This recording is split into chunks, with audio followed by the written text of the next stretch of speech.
Vijayasai Reddy CID విచారణ ముగిసింది. Kakinada seaport private limited అధిపతి కేవీ రావు నుంచి అక్రమంగా వాటాలు బదిలీ చేశారన్న ఆరోపణలపై విజయసాయిరెడ్డిని ప్రశ్నించారు. వాటాలు ఏ విధంగా తీసుకున్నారు, బలవంతంగా లాక్కున్నారా అంటూ ప్రశ్నించారు. మంగళగిరి సిఐడి పోలీసులు విజయసాయిరెడ్డిని విచారించారు. బలవంతంగా తీసుకుంటే ఇందులో ఎవరెవరి పాత్ర ఎంతనే విషయాలను విజయసాయిరెడ్డి నుంచి సిఐడి అధికారులు రాబట్టే ప్రయత్నం చేశారు.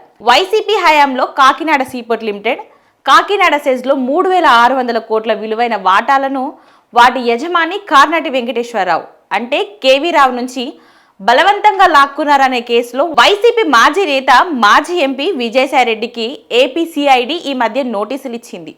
విచారణకు హాజరు కావాలని నోటీసుల్లో తెలిపింది.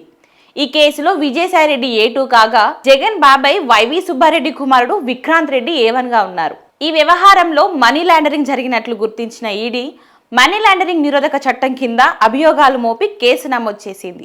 2 నెలల కిందట విజయసాయిరెడ్డిని ఈడీ విచారించింది. ఇదే వ్యవహారంలో సిఐడి నోటీసులు ఇవ్వడంతో విజయసాయిరెడ్డి హాజరయ్యారు.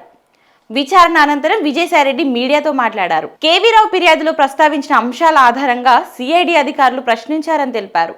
మొదటగా కేవీరావు తెలుసా అంటూ ప్రశ్నించారు. ముఖపరిచయం తప్ప ఏ విధమైన సామాజిక, ఆర్థిక, రాజకీయ సంబంధాలు లేవని చెప్పానన్నారు. అరబిందో సంస్థ నుంచి కేవీరావుకు దాదాపు 500 కోట్లు బదిలీ అయిన విషయంపై ప్రశ్నించారు. ఆ విషయంతో తనకు సంబంధం లేదని, అసలు నిధుల బదిలీ అయిన సంగతి కూడా అతనికి తెలియదని చెప్పారన్నారు. అరబిందో వ్యాపార విషయంలో తనెప్పుడు జోక్యం చేసుకోలేదని స్పష్టం చేశానన్నారు.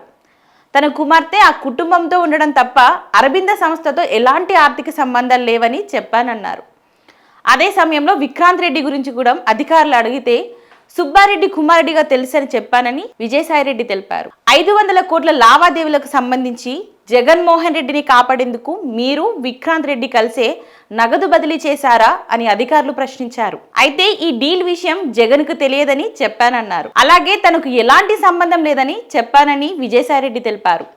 తనను ఉద్దేశపూర్వకంగానే ఒక అధికారి ఈ కేసులో ఇరికించారని చెప్పారు. గతంలో A2గా ఉన్న తనని ఈ కేసులో A2గా చేర్చారని విజయసాయిరెడ్డి తెలిపారు.